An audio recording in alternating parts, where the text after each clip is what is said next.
এত জঙ্গল জায়গা কেমন করে যাব? এখানে বনদেবতা কিছু আছে।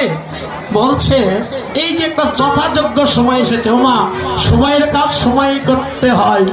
এবার বৌদি বলল, অননদী সত্যই বলেছ, বলো বলো বৌদি, এই বনে কোন দেবতা বাস করে? শুনবে এই দেবতা কেমন? আরে বলো দেব আস্ত হেতা, এ কথা কহিবার মাঝে